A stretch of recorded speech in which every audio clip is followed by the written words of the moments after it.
All right, so the first reading, actually, I'm going to do it in reverse. Normally, tradition says we do the second reading, and then we do the gospel, and we do the gospel last because it's the gospel. But I would much rather you hear the gospel, because you've already heard the psalm, and we know that Jesus was very familiar with the Psalms, right? Mm-hmm. So he would have had, in any of his teachings, what is taught to us in the Psalms, in those songs, and that poetry, in his mind. So let's hear the gospel, and then we will hear some wisdom coming from the writer of the letter of James. First, in Mark, starting with the 9th chapter, 38th verse.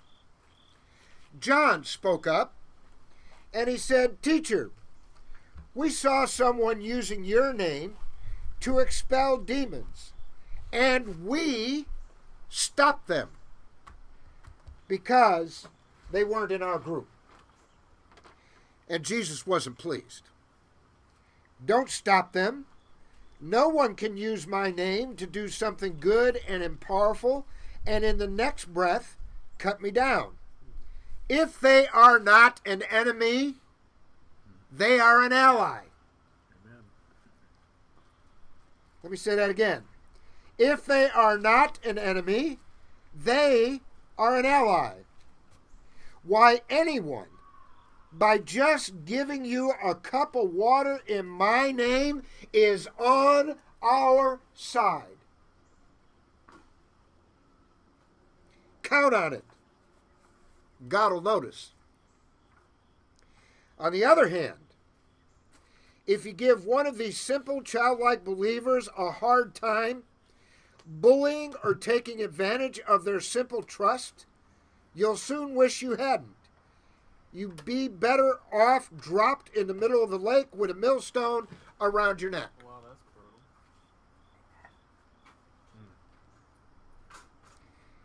If your hand or your foot gets in God's way, chop it off and throw it away. You're better off maimed or lame and alive than the proud owner of 2 hands, 2 feet in the godless furnace of eternal fire. Hello. You think he's getting a little dramatic here? And if your eye distracts you from God, pull it out and throw it away.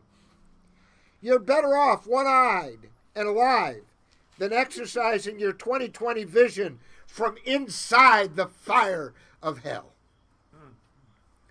Everyone is going through a refining fire sooner or later, but you will be well preserved and protected from eternal flames. Be preservatives yourselves. Preserve the peace. Hello. He sounds like an evangelist, didn't he? A little bit. Now, one of the problems that we have in the church is they take a reading like this and they take it literally, right? And then they try to hide behind, Jesus is giving us this really hard stuff. That's why I said that all 3 readings tied together. Do you remember what Psalm said? What you heard in Psalm 19. And now you got Jesus and his teaching, which is kind of, let's say what it is. It's fire and brimstone.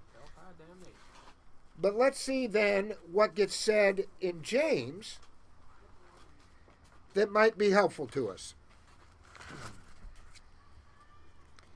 Are you hurting? Pray. Do you feel great? Sing. Are you sick? Call the church leaders together to pray and to anoint you with oil in the name of the Master. Believing prayer will heal you, and Jesus will put you on your feet. And if you've sinned, you'll be forgiven, healed inside and out. Make this your common practice. Confess. Now, where's Paul? They're behind you. Paul, you have to verify for me that you and I have not talked this week about the sermon, right? That or would the be reading. correct, sir. Okay, good. So listen to this. Make this your common practice. Confess your sins to each other and pray for each other. Man walked in here and confessed his sins. So that you can live together whole and healed. The prayer of a person living right with God is something powerful to be reckoned with. Elijah, for instance, a human just like us, prayed hard that it wouldn't rain, and it didn't. Not a drop for 3.5 years. Then he prayed that it would rain, and it did. The showers came, and everything started growing again. My dear friends, if you know people who have wandered off from God's truth, do not write them off. Go after them. Get them back, and you will have rescued precious lives from destruction and prevented an epidemic of wandering away from God. That fire and brimstone that you heard from Jesus, does this now not make a little bit of sense? Because it isn't about actually chopping off your hand or gouging out your eye. It's about what we were talking about this morning. It's about taking care of your relationship with God. And because you take care of your relationship with God, your life, who you are, becomes the living testimony to a loving God. Think about that. Think about that the next time you want to tell somebody where to get off. Now, you know, again, there are weird things that happen. I've always said that God has a way of sending us messages. And, you know, at staff, we've been talking the last couple of months about what we should do. Should we, tinkering. Tinkering with the worship service, tinkering with that, tinkering with that. And lo and behold, this week we got an email, and I am not going to tell you who sent this email, but it is a person who's been involved with the church off and on over the last 15 years. They're not always here. They're not always happy with us. But they do understand what this church is about. And here's a portion of the email that they sent me. Pastor, our church over the years is so small, and so many that go to that church are so frightened, and we are so damaged, that we retreat to a place of safety, a place where we cannot be hurt. We go to a place of comfort, a place where we will not be judged, a place where if we don't have the answers, no one will mind, a place where things are predictable, and if they're not, it's okay, a place without too many surprises, just some good ones, and no unexpected danger. That is what Gentle Spirit Christian Church has been over the years. All of us need a place of healing, a place of peace, a place where we do not have to struggle every moment, a place where we can rest secure in the knowledge that we are safe, a place where we can gather strength.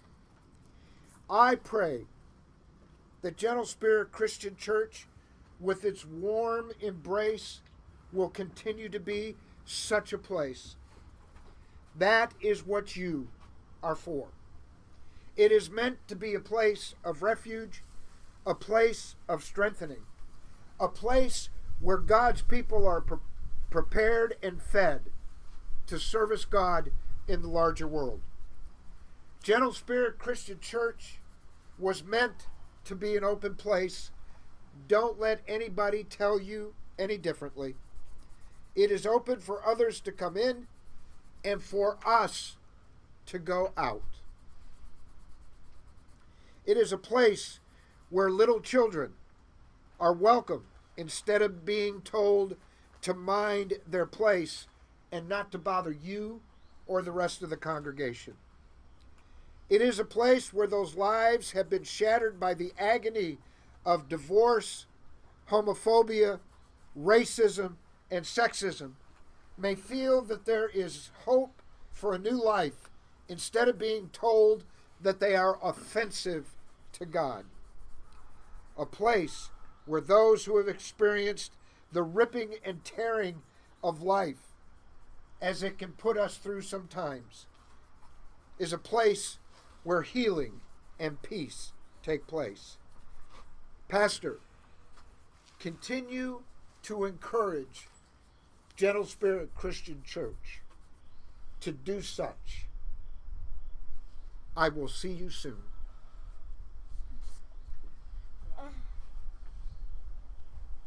There you have it. If you need to know what to do this week, quit pointing fingers. The Pope, nobody's going to agree with the Pope 100%. We don't agree with each other 100%. But folks, understand the message. Jesus is telling us on one hand, you don't have to be a part of this group in order to be part of God. If you're doing justice, if you're being merciful and walking humbly with God, then they be for us. If you are not my enemy, then you are my friend. God bless you.